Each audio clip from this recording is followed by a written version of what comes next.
All right, can I see that identification clearly, sir? Just confirming your jurisdiction here. Of course, officer. I'm with the district attorney's office, assisting on the Davenport case.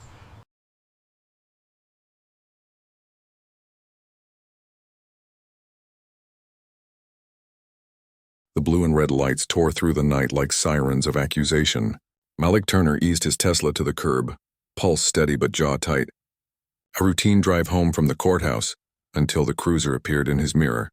License and registration, the officer barked, flashlight slicing across Malik's face. Malik handed over his wallet. Movement slow, deliberate. The choreography every black man learns young. The beam lingered. Whose car is this? My car, Malik said. Funny, the cop said, smirking. Didn't peg you for the type who owns one of these. Malik felt the air thin. Around them, the suburban street glowed sterile under halogen light. Neat lawns, drawn curtains, watching silence. The officer leaned closer. Step out. For what reason, officer? The man's hand hovered near his holster. Step out. Malik stepped out, suit jacket catching the wind. His ID badge, district prosecutor's office, gleamed faintly through the wallet window on the hood. The cop's gaze flicked to it, then back up defiant. What's this? My job, Malik said quietly. The one where I prosecute people who abuse power. The smirk faltered. Just a fraction. Another patrol car pulled up. A second officer emerged, hand already on his weapon. Problem here, Rick? Rick's mouth tightened. Yeah, he said slowly. We got ourselves a situation. Malik stood still, heartbeat roaring in his ears. Flashlights, radio static, the taste of metal in the air. The younger cop took a step forward. Rick didn't stop him. Malik's phone, still recording in his pocket, blinked red. And then the sound. The click of a gun being unsnapped cut to black. The hum of the engine was Malik's only companion as the rain began to fall. Thin, metallic drops tapping against the windshield. Friday night. He'd left the courthouse late again, brain fogged by case files and exhaustion. Then came the siren. He checked his speed, 43 in a 45 zone. Nothing illegal, but the cruiser behind him blinked insistently. He pulled over, calmly, deliberately. The officer's boots splashed against wet pavement, his flashlight slicing through the darkness. Malik lowered his window. Evening, officer. License and registration. Malik reached slowly for his wallet. Sure thing. May I ask what license and registration? The voice cut like gravel. He handed them over. The flashlight lingered on his face. Where you headed? Home from work. What kind of work? Legal. Uh-huh. The light moved to the car interior. You renting this? No. The officer's mouth twitched. You own a Tesla? Yes, interesting. Rain ticked harder. Malik's pulse thudded. He'd been here before on different city, same story. Step out of the car. For what reason? Do it now. He obeyed, keeping his hands visible. The officer circled him. Mind popping the trunk? No, sir. Unless there's probable cause, Rick smirked. You one of those YouTube lawyers? Malik's voice stayed level. No, just aware of my rights. Big words for someone out here at night. Malik's phone buzzed in his pocket. Voice recorder active. Rick leaned closer. You got a problem with police, son? I have a problem with being profiled. That landed. The smirk tightened. Rick's hand brushed near his holster. Watch your tone. Malik exhaled slowly. I'm watching. A second cruiser arrived, lights flashing against wet asphalt. Another officer stepped out. Rick, everything good? Rick didn't answer immediately. His eyes narrowed at Malik's chest, the faint badge imprint beneath his coat. What's that? Work ID. Let's see it. Malik reached slowly, removed his wallet, placed it on the hood. The badge shimmered. District Prosecutor's Office, Head of Division. Rick froze. His partner looked over his shoulder. You kidding me? Malik said nothing. Rick's jaw clenched. You think your title means something out here? Malik's voice dropped, cold and measured. It means I know exactly what this is. The younger officer shifted uncomfortably. Rick, maybe we— Shut up, Rick snapped. Rain drummed louder, filling the silence. Malik stood motionless, soaked but steady. Every second stretched thin. Rick bent down, staring at the ID again. His voice quieter now. So you're that Turner? Yes. The radio crackled in Rick's car. Dispatch calling his unit. He didn't answer. Guess this'll be interesting, he muttered. He shoved the wallet back. Get out of here. Malik didn't move. Am I free to go? Rick's eyes flicked up. You heard me. Malik got back into his car, water dripping from his sleeves. As he drove off, he saw in the mirror Rick watching him, expression unreadable. Behind him, the sirens died. Only the rain remained, but Malik knew what was coming next. The real storm hadn't started yet. Morning sunlight cut through the blinds of Malik's apartment, a sterile kind of brightness that made the bruises on his temple look almost deliberate. He leaned toward the mirror, not vanity, just evidence. A faint mark, the size of a thumbprint, discolored the edge of his jaw. He'd taken the photo already, time-stamped, stored in his encrypted folder. The kettle whistled. He ignored it. At the courthouse, the marble lobby buzzed with chatter. Jurors, interns, and the soft shuffle of men in suits pretending justice wasn't political. Malik walked through the metal detector. The guard nodded, but his eyes lingered. Word traveled faster than official reports ever could. Morning, boss, said Lena, his assistant, meeting him by the elevators. You okay? You look... I'm fine. You're not fine. She lowered her voice. You were pulled over again, weren't you? He didn't answer. The elevator dinged. Inside the office, case files waited like stacked burdens. Malik loosened his tie. We're pushing the right case hearing up to next week. I want a new witness prep plan. Malik, Lena. He cut her off gently. Work. She hesitated, then slid a file across the desk. You might want to see this first, a news clip. Headline: Unidentified officer stops black driver in potential profiling incident. Internal review pending. The footage was grainy, filmed from a porch camera across the street. Two figures under flashing lights, one voice audible. Step out of the car. Lena's eyes flicked to him. Someone leaked this, he muted the video. They always leak something when they want to control the story. Should we issue a statement? No, he closed the file. We act like nothing happened, until the department blinks first. Across town, Officer Rick Miller sat in his cruiser outside a gas station, coffee cooling in the holder. His phone buzzed. The group chat from his precinct was lighting up. Reggie. You see the news? Bro, that guy was the head prosecutor. Rick. Yeah? So what? Reggie. So what? You harassed the DA's top man. Rick. He played the race card. I followed procedure. Tom. Chief wants a word today. Rick crushed the cup in his hand, coffee bleeding down his wrist. Procedure, he muttered. I didn't do a damn thing wrong. But the chief's office told a different story. Sit down, Miller. The chief's tone was sharp, all performance. Do you have any idea who that man was? Rick leaned back. Didn't know. Doesn't change what I did. Everything changes, the chief said. He's Malik Turner, the head prosecutor for the city. And now, thanks to your little roadside heroics, we've got PR on our backs. Rick scoffed. So what, I apologize? He'll want me fired. The chief's gaze hardened. He's not pressing charges, yet we're handling it quietly. Quietly means blaming me. Quietly means this conversation doesn't exist, the chief snapped. You'll attend the meeting tomorrow. You'll shake hands, act contrite, and let it blow over. Rick stood. With all due respect, I did my job. Guy looked suspicious, I stopped him. Suspicious, the chief repeated. You stopped a man in a tailored suit driving home from work. Rick's jaw twitched. Doesn't matter what he wears. Exactly, the chief said flatly. That's the problem. In his office, Malik stared at the reflection in the window, the city skyline blurred by distance and glass. His phone buzzed again. Incoming call. Police Department, Administrative Office, he answered. Turner, Mr. Turner, Chief Reynolds here. I'd like to schedule a brief meeting tomorrow morning. Regarding the incident, Malik's tone was neutral. You mean the unlawful stop? A pause. We'd like to discuss it professionally. Professionally, Malik repeated, tasting the word. I'll be there. When the line went dead, Lena appeared in the doorway. They're trying to contain it. I know, so what's your move? He closed his laptop. I want to see who flinches first, them or me. That night, Rick sat alone in his apartment, TV flickering against half-empty beer bottles. The news replayed the clip again. Slow motion. Red and blue light spilling across wet asphalt. A commentator's voice. It's unclear whether the officer involved will face disciplinary action. Sources confirm the driver was District Prosecutor Malik Turner. Rick muted it.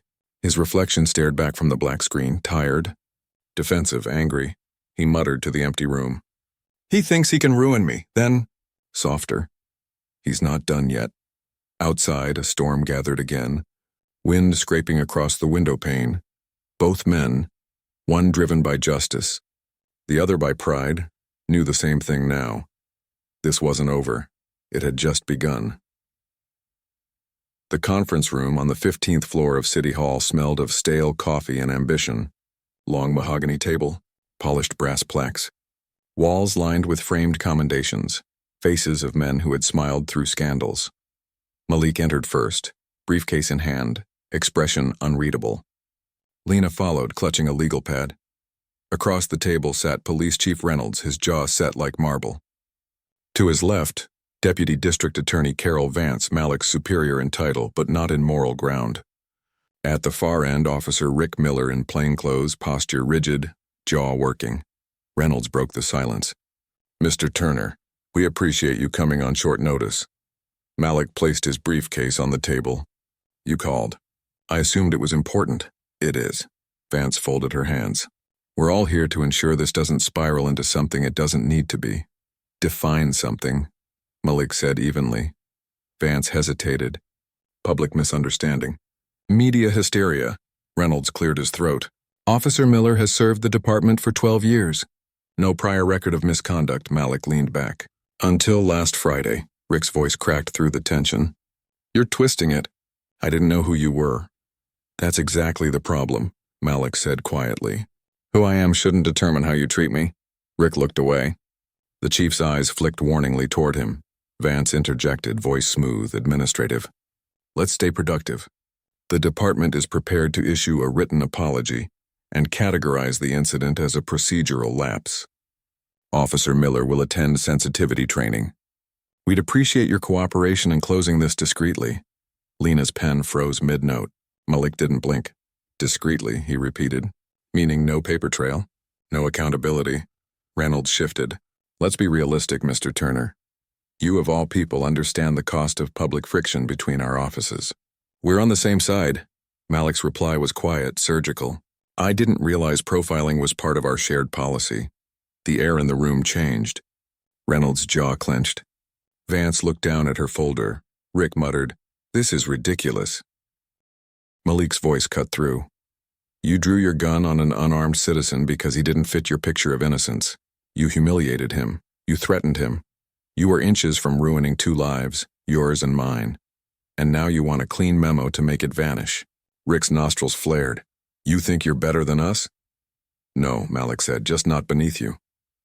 Silence. The hum of the air conditioner was the only sound. Vance finally spoke. Malik, listen. This can't become an internal war. Optics matter. If this goes public, it's already public, Malik said. Your cameras, your leaks, your silence ensured that. Reynolds exhaled sharply. What do you want? Nothing, Malik said. Justice isn't something you request. It's something you enforce. Vance exchanged a glance with Reynolds. If you refuse to sign the closure form, this will escalate. Malik met her gaze. Then escalate it. He rose, gathering his folder. You called me here for a performance. Consider it over. Lena followed as he walked to the door. Before leaving, Malik turned slightly toward Rick. Next time you look at someone like me, remember this, he said. You never know who's watching or recording. Rick's jaw tightened, but he said nothing. The door closed behind them with a soft click. In the hallway, Lena whispered, You just burned 3 careers in one sentence. 4.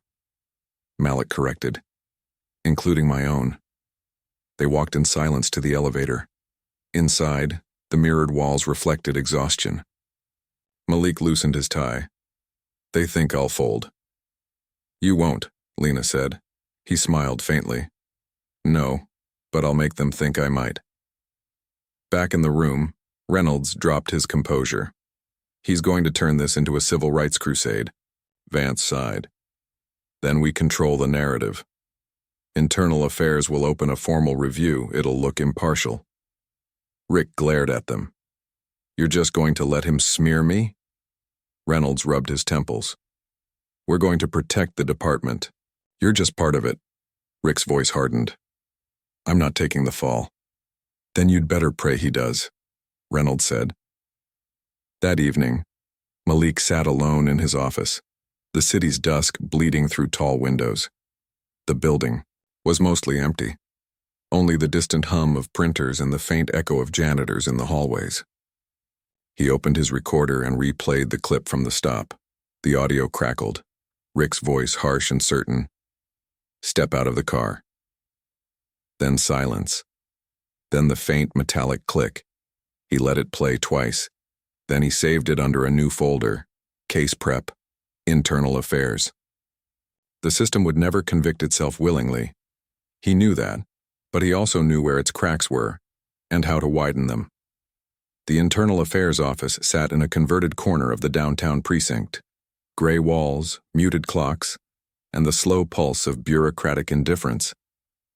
Malik had been there before, but never as a victim. He entered the small conference room where Investigator Harlan waited, posture slouched, eyes glazed. Mr. Turner, Harlan said, we appreciate your cooperation. Malik sat down. You're investigating Officer Miller? Harlan smiled faintly. We're reviewing all relevant materials. Standard protocol. Malik leaned forward. Meaning you're stalling until public attention dies. Harlan's pen paused mid-note. We'll reach an objective finding. You'll reach a conclusion convenient to the department. A beat of silence. The man's smirk didn't fade. That's not how this works. Malik met his gaze. It's exactly how it works. Back at the prosecutor's office, the shift was immediate. Conversations quieted when Malik entered the break room. A clerk who'd once greeted him with warmth now avoided eye contact. One afternoon, he found a stack of unsigned case briefs on his desk, his name scratched out and replaced with reassign. Lena stood in the doorway. They're freezing you out, she said. Let them. They're trying to remind you who controls the machinery. He rubbed his temples. Then I'll remind them who writes the code. Meanwhile, Officer Miller was celebrated in silence. At the precinct, fellow officers clapped his back in the locker room, half whispering their support. Whole thing's political, one said. Don't sweat it. Guy's just looking for headlines, another muttered. Rick nodded, but the smirk that followed wasn't relief, it was pride. They won't touch me. They never do. That night, over beers, his friend Reggie said, You know, Turner's dangerous. Smart, calm, the kind who doesn't yell, he documents. Rick frowned. What's your point? Reggie lowered his voice. Just saying, smart men are the ones who end careers. You'd better pray the union stays loyal. Rick leaned back, grinning. The union loves a good martyr. Let him play hero, I've got protection. In the following days, Malik's inbox filled with procedural delays, awaiting authorization. Pending review. Under consideration. Every case he touched slowed like molasses. He noticed files missing from digital archives, small ones first, then crucial ones. He filed IT tickets. None were resolved. By Thursday, Lena burst into his office holding a printed memo. They're reassigning the right case, she said. To Harper. Harper can't handle that case. They know. That's the point. Malik took the paper, scanned it once, and folded it. They want to remind me that I'm replaceable. Lena's voice softened. You're not. He didn't look up. In this building, everyone is. He walked to the window, hands in his pockets. Outside, the courthouse lawn shimmered under a gray drizzle, protesters gathering again, signs raised, voices distant but steady. Lena joined him. They're chanting your name. He shook his head. They're chanting for the idea of justice. Not for me. Later that evening, Malik received an internal memo marked confidential. Subject, personnel review. Language clinical, detached. He was being temporarily relieved. of public-facing duties pending departmental harmony assessment. He read it twice, exhaled once. They were tightening the vice, but restraint was his weapon. He opened a new document on his computer. Turner v. City of Eastbrook, Preliminary Evidence Log. Entry 001. Audio recording 11:42 p.m. Route 9 stop. Entry 002. IA correspondence delays documented. Entry 003. Digital tampering. File access reports. He typed without pause. Facts, timestamps, chain of custody. The law's own tools, sharpened against itself. Across town, in the dim precinct. Lounge. Rick scrolled his phone, reading the internal email threads. Turner's being reviewed, one message read. Might get reassigned, he smirked. Told you. System knows its own. But Reggie, sitting nearby, frowned. Don't get too comfortable. Turner's not done. Guys like him, they go quiet right before they strike. Rick's smile thinned. Then he'd better hit hard. Because once I'm cleared, I'm filing defamation. Be careful, Reggie said. You're underestimating the wrong man. Rick shrugged. He's all talk. The system's on my side. Outside, thunder cracked. Loud, low, final. Inside, Malik pressed save on his file. The same smile crossed two faces that night miles apart. One of confidence, one of calculation. Only one would survive the next storm. The detention center was cold, fluorescent light buzzing, air thick with disinfectant and fatigue. Malik signed in, flashing his ID at the guard. Here to see Jamal Harris, he said. The guard squinted at the clipboard. 15-year-old picked up last week? Yes. 10 minutes. The door buzzed open. Inside the visitation room, Jamal sat hunched over the metal table, eyes wide but empty. His hoodie hung loose on his small frame. Malik sat opposite him, setting down his briefcase.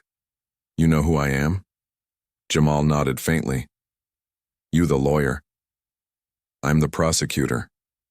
The boy's face tightened. Then why you here? Malik leaned forward. Because I saw your name in a file that shouldn't exist. You were charged with resisting arrest, that right? Jamal's lip quivered. He grabbed me. I just pulled back. Who? The cop. A pause. Same one who stopped you. Malik's chest went still. Officer Miller?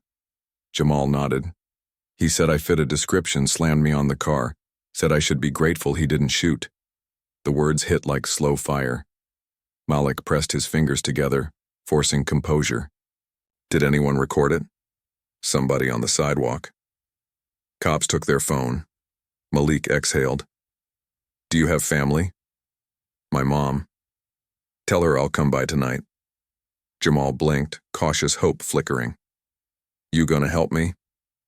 I already am. That evening, Malik drove through the rain to a narrow apartment block on the east side. The hall smelled of damp carpet and resignation. A woman opened the door, mid-40s, weary eyes, strong posture. You must be Mr. Turner. Malik's fine. She motioned him in. The living room was small but spotless. Jamal's school photo sat on the shelf. Bright smile, clean uniform. He's a good kid, she said. Never been in trouble. That man, that officer, he threw him down like he was nothing. Malik nodded. I believe you.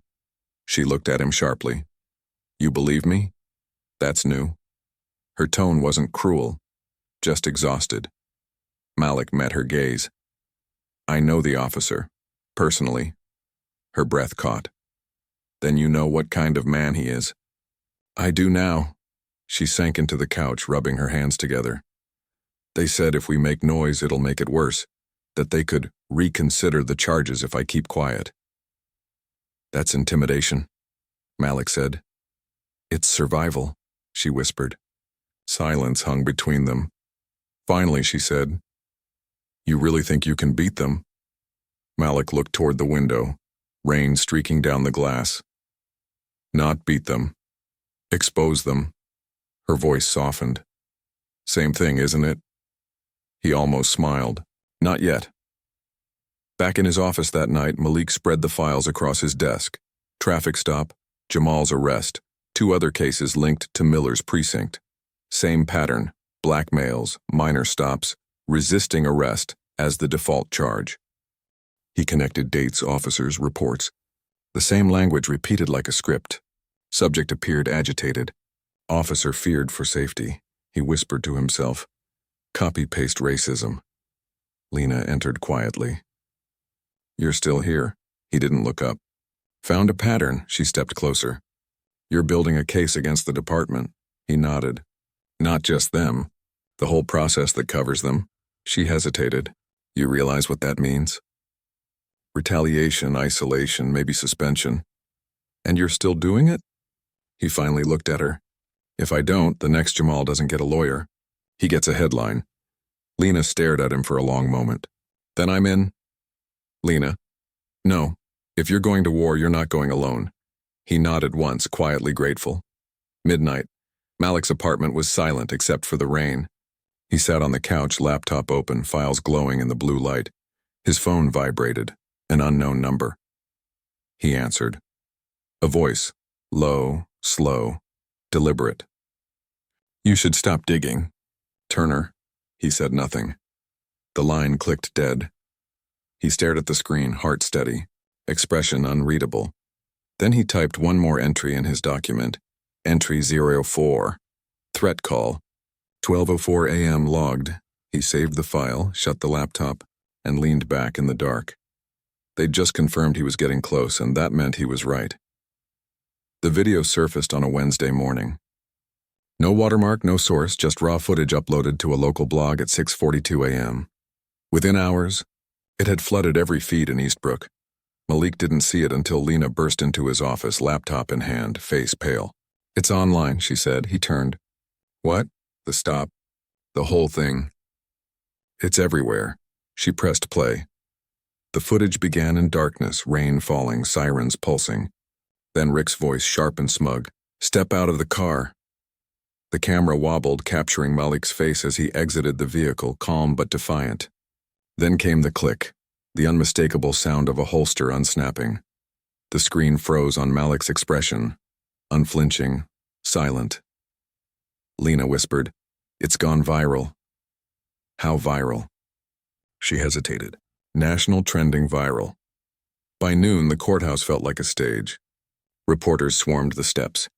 Protesters waved signs, "Prosecute the Protector," and chanted Rick's name like an accusation. Malik walked through them, jaw tight, security flanking both sides. Inside, Carol Vance waited in his office. "Tell me you didn't leak it," she said before he'd even closed the door. "I didn't." "Then who did?" "Maybe the same people who recorded it." Her tone hardened. "You're a prosecutor, Malik. You can't be the story. I became the story the night one of your officers drew a gun on me." She exhaled. "The mayor's calling for calm. The chief's in damage control mode. They want to launch an independent review." "Independent," Malik repeated, his voice flat, meaning picked by the department, meaning optics. He sat down. "Optics don't interest me. Accountability does." "Then brace yourself," she said, "because the department's already briefing the press. Their version says you escalated the situation." He laughed once, dry. "They always do." "Malik," he stood. "Tell the mayor I'll speak when the investigation starts. Not before." Across town, Rick Miller sat in his car, engine off, watching his phone explode with notifications. Messages from colleagues, family, even strangers. "You're finished, man. Keep your head up. Political hit job. They're coming for your badge." He gripped the steering wheel, knuckles pale. A news anchor's voice came from the radio. "The officer involved has been identified as 12-year veteran Rick Miller. Department sources confirm an internal hearing will be scheduled within the week." He slammed the radio off. "Great," he muttered. "Let them come." But his voice cracked at the end. That evening, Malik arrived home to flashing lights. 2 news vans idled outside his building, cameras pointed toward the entrance. Questions fired as he stepped out of his car. "Mr. Turner, were you targeted because of race? Did you leak the footage? Do you believe the police department is protecting Officer Miller?" He kept walking, silent, expression carved from stone.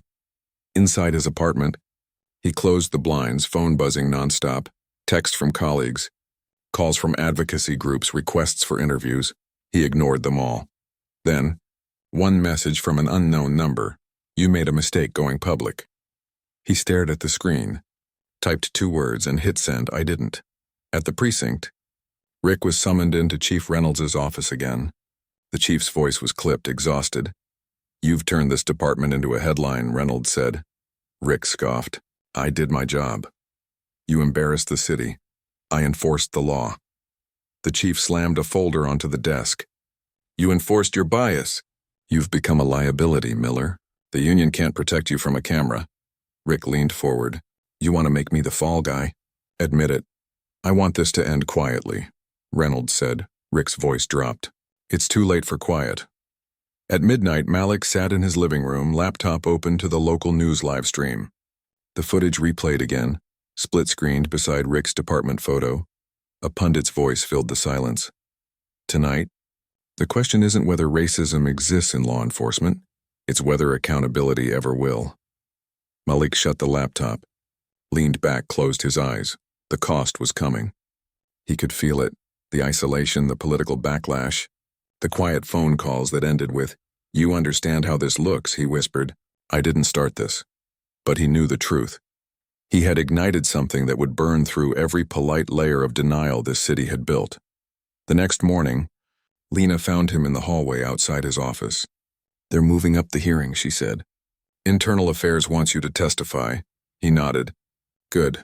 Malik. She hesitated. They're going to tear you apart in there. He met her eyes. That's fine. As long as they do it in the light, she handed him a folder. Evidence chain. Copies of every report you filed. He took it, paused. Lena, thank you. You can thank me when this ends. He almost smiled. It won't end, but it might begin again. That evening, Rick walked into his empty kitchen, badge on the table, gun holstered. He stared at the muted TV replaying his own face. The headline scrolled beneath. Officer under fire after viral stop of city prosecutor. He whispered to himself. He thinks he's righteous. He doesn't know what's coming. But beneath the anger was fear, the quiet kind that comes when the mirror stops lying. He looked at his badge one last time. Then he turned the TV louder, drowning out the sound of his own doubt. The courthouse smelled of coffee, polish, and tension. Cameras lined the steps outside, red lights blinking like predatory eyes. Inside, rows of chairs filled with reporters, officers, and silent onlookers, half waiting for spectacle, half for reckoning. Malik Turner adjusted his tie, not vanity, ritual. The hearing chamber was too bright, walls too white. Everything sterile enough to hide the ugliness that had brought them here. At the far table sat Rick Miller in uniform, jaw clenched, eyes burning holes through the floor. The union attorney beside him whispered occasionally, voice tight and controlled. When the chairwoman of the board spoke, her gavel sounded like a gunshot. This internal affairs hearing is now in session. A hush fell.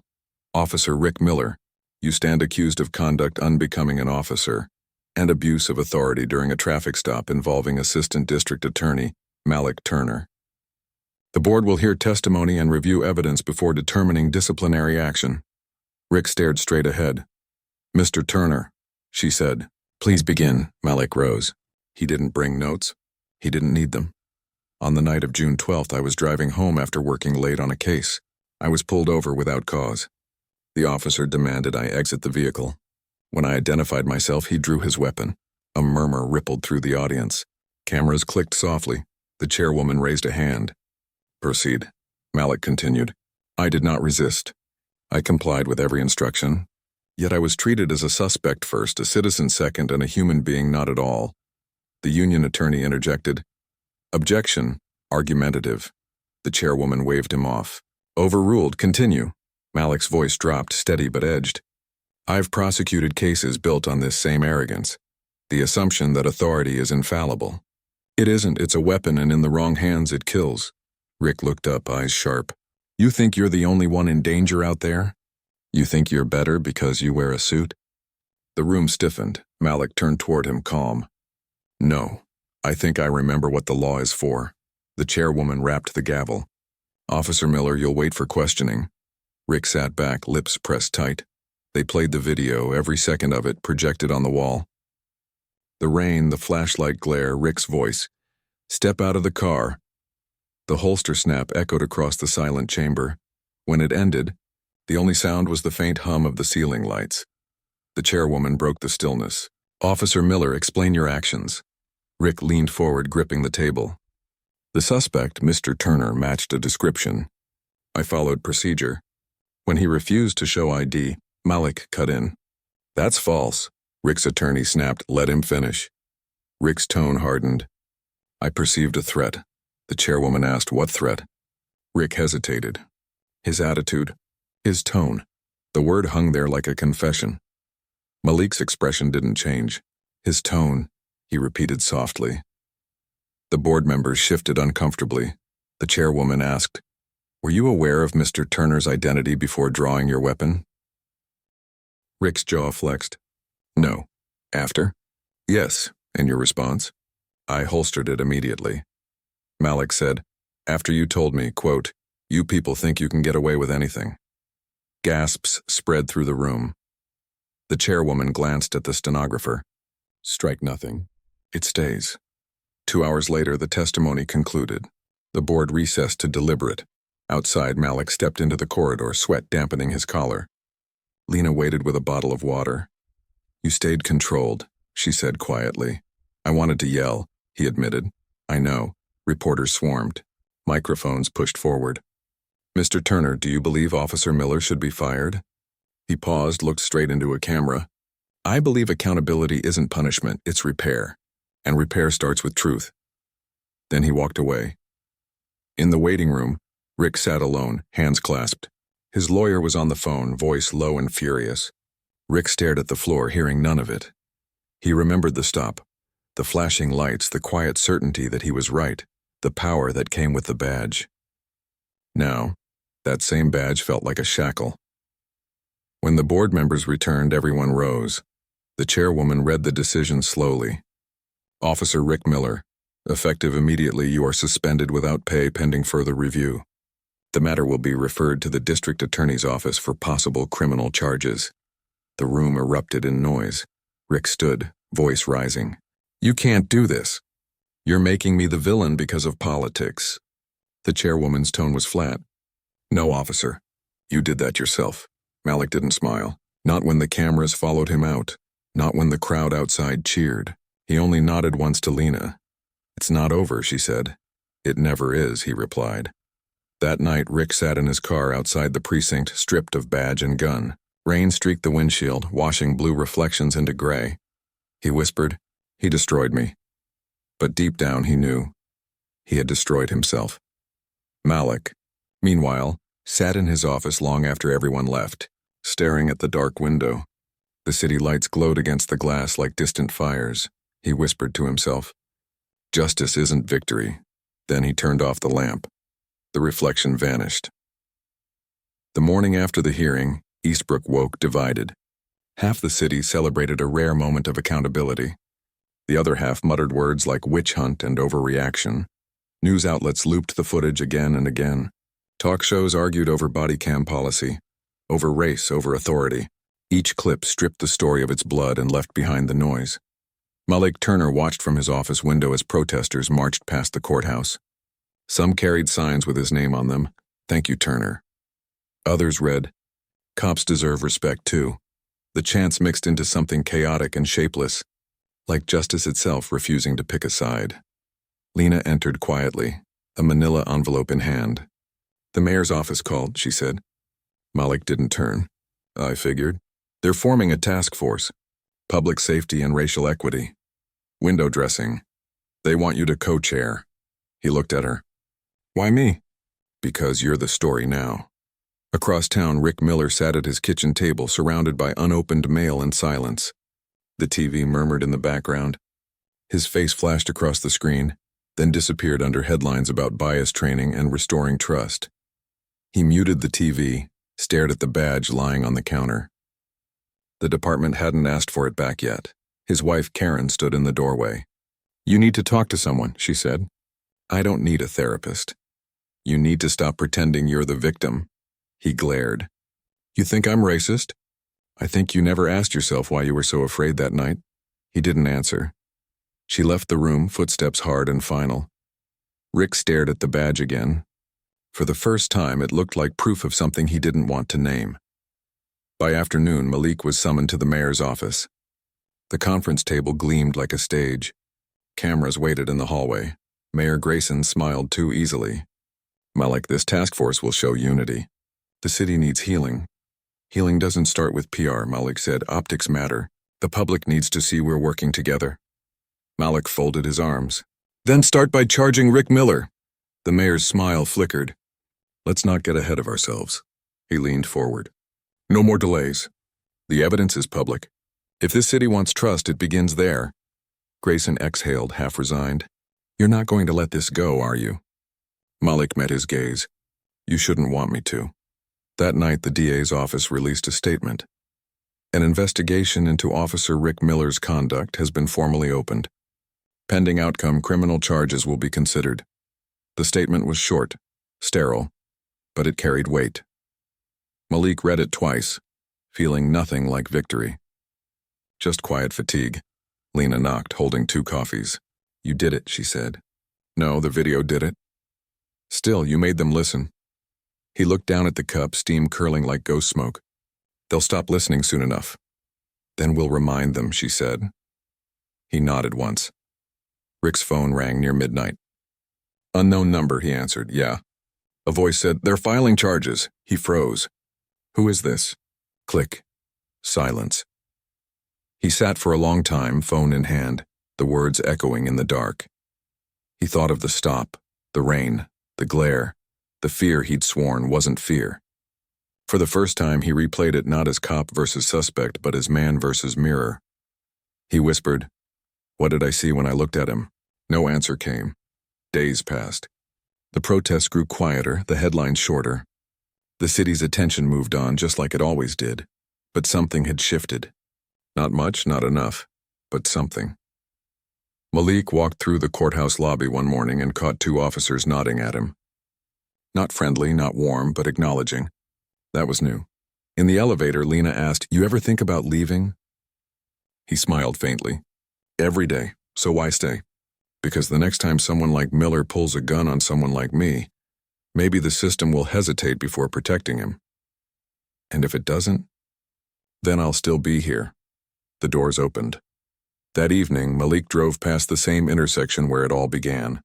Rain again, almost identical. Streetlights flickered on wet pavement. He slowed, watching the flashing amber light above the crosswalk, the place where a night had split his life in 2. He rolled down the window, listening. No sirens, no shouting, just rain. For a moment, he allowed himself to breathe. Then a car behind him honked. He smiled bitterly, shifted into gear, and drove on. In a small neighborhood bar miles away, Rick sat alone at the counter. The TV overhead played muted news. Another story, another city, another viral clip. He looked away. The bartender wiped the counter. Rough week? Rick gave a dry laugh. Longer than that. Cops don't usually drink alone. I'm not a cop anymore. The bartender nodded once and walked off. Rick stared at his reflection in the glass. The face looking back wasn't proud or angry, just hollow. He whispered, I did this. No one heard him. Back home, Malik sat at his desk, finalizing notes for the task force's first meeting. Headline clippings littered the table. He closed the last file, turned off the lamp, and sat in the half-dark. A message pinged on his phone. Lena. Proud of you. Don't let them rewrite it, he typed back, and they always try. But I keep receipts. He set the phone aside and stared into the city lights outside. Justice wasn't peace, but it was a start. And in a city where silence had long been law, even a start was enough to break something open. The trial drew less noise than the hearing. The crowds had thinned, the news vans had moved on. But inside the courtroom, the air still crackled with consequence. Rick Miller sat at the defense table in a plain suit, stripped of insignia, stripped of protection. No badge, no union spokesman, just a man answering for a moment he could no longer rewrite. Malik Turner sat a few rows behind the prosecution, not at counsel's table. He had recused himself from direct involvement, but his presence carried its own weight. The city wanted to see the man who had forced the system to look at itself. The judge entered, robe swaying. gavel descending like final punctuation. Court is in session. The prosecution began methodically. Dash cam footage, radio logs, policy manuals. Each item a small cut. Each witness a piece of quiet indictment. Then came Malik's turn. The prosecutor called him to the stand. He rose, walked with the calm of someone who had already survived the worst. He took the oath, eyes steady on the judge. "Mr. Turner," the prosecutor said, "can you describe what you felt during the stop?" Malik paused. "Not fear, familiarity." The jury leaned forward. "Explain." "I've seen that look before," he said. "In courtrooms, in interrogation rooms, in board meetings. It's the look that says, you don't belong here. It's not loud. It's just certain." The room was silent. "Did you believe your life was in danger?" Malik nodded. "Yes, and what's worse, I knew that if something happened, the world would believe him before they believed me." The prosecutor let the words hang, then stepped back. "No further questions." Rick's defense attorney approached. "Mr. Turner, you're a prosecutor. You know how perception can twist facts. Isn't it possible Officer Miller was simply doing his job?" Malik met his gaze. "If that's his job, it shouldn't exist." Later, the jury deliberated for 6 hours. Rick sat motionless, fingers locked together, eyes fixed on nothing. Around him, the courtroom hummed with waiting. Every breath collective, every second suspended. When the door opened, everyone stood. The foreperson read the verdict, guilty of misconduct under color of law. Rick's eyes closed. He didn't flinch, didn't argue. He just sat back, exhaling for the first time in months. The judge spoke quietly. "Sentence will be determined at a later date." Court is adjourned. The gavel struck. Outside, cameras waited again, hungrier than before. Malik slipped through a side exit, avoiding the chaos. Lena caught up with him near the parking lot. "It's over," she said. He shook his head. "No, it's begun. You don't have to keep fighting, Malik." "I don't have to," he said. "But if I stop, someone else pays for it." She studied him. "You've changed." He looked toward the courthouse. "No. The world just stopped pretending." A week later, Rick stood in front of a parole board, not for release, but to determine whether he could keep his pension. The decision was unanimous. Denied. He walked out of the building into the gray morning, the city loud and indifferent around him. He thought of the badge again, the weight of it, the certainty it once gave him. He realized he missed not the authority, but the lie that came with it, the belief that he was always right. He disappeared into the crowd, just another man without a uniform, just another citizen of a city learning to see. Months passed. The task force held its first public forum in the same auditorium where Malik had once delivered a closing argument. The crowd was smaller, quieter, but this time the faces looked different, mixed, attentive, tired, hopeful. Malik stood at the podium. "We talk about reform like it's paperwork," he said. "But reform isn't paper, it's memory. Remembering what we saw, what we ignored, what we excused. We can't build trust if we keep forgetting why it broke." Someone in the audience called out, "And what about forgiveness?" Malik paused. "Forgiveness isn't the goal, truth is. Forgiveness comes later, if it comes at all." The room fell silent. He stepped away from the podium, applause beginning softly, spreading like an aftershock. That night, walking home, Malik passed the old intersection again. The rain had stopped. Streetlights hummed over wet asphalt. He slowed where it had happened, the spot where a gun once drew a line between his life and its end. A young officer stood there now, directing traffic, expression alert but calm. When their eyes met, the officer nodded. Malik nodded back. It was small, but it was something. At home, Malik sat by the window watching the city breathe. He didn't feel victorious. He didn't feel safe, but he felt seen. On the table beside him lay a folded newspaper. Headline, "Former officer convicted in misconduct case.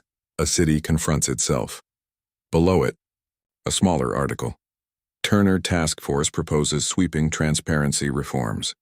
He picked it up, skimmed it once, then set it down. He whispered, "Not justice, but closer." Outside, thunder rolled again, the same sound that had once begun it all. Only this time it didn't sound like warning. It sounded like change. 6 months later, Eastbrook moved on. The headlines had faded. The protests were memories.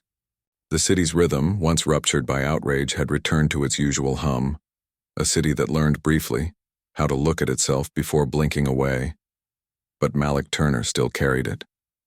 In the courthouse corridors, the whispers hadn't stopped. That's him, the one from the video. Some said it with admiration, others with unease.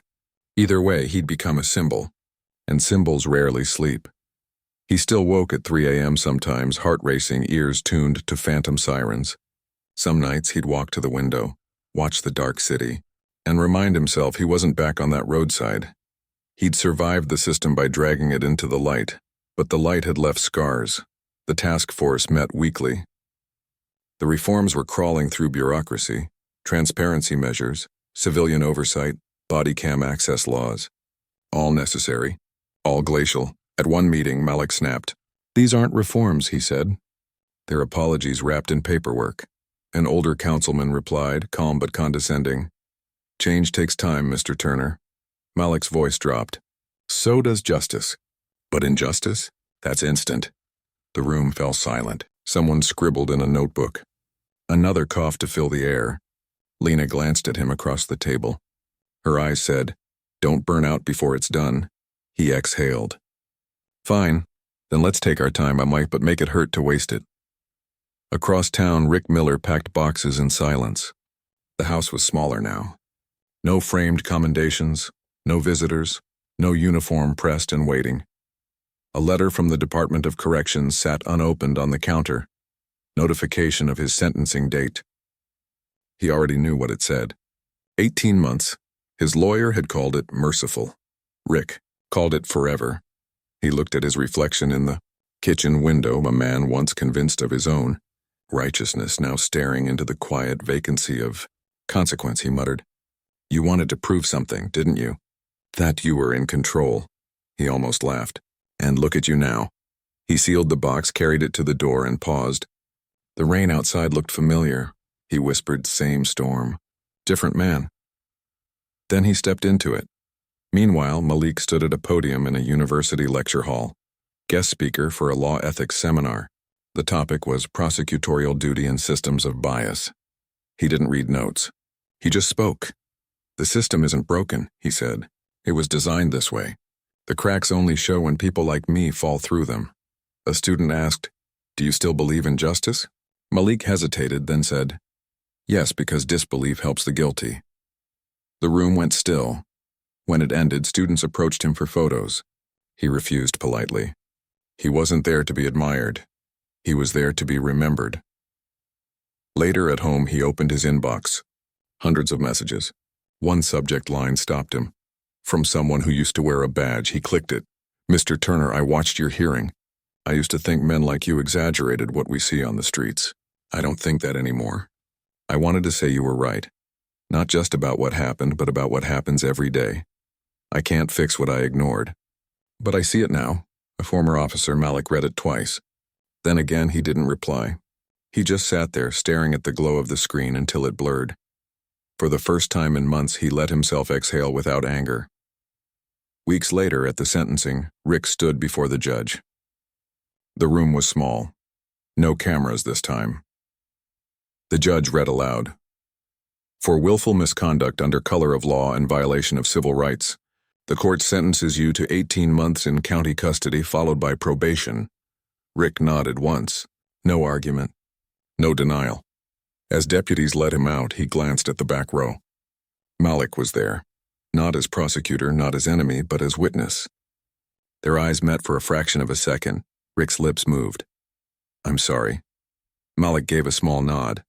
Not of forgiveness, but acknowledgement. Then he looked away.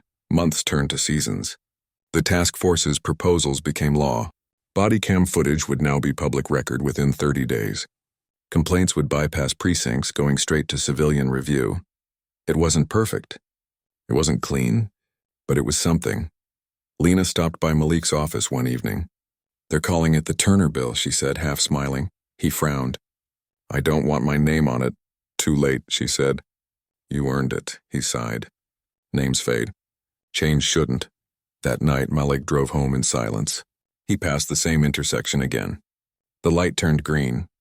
He didn't stop this time, but in his mirror, the road behind him shimmered, wet asphalt reflecting headlights like memory.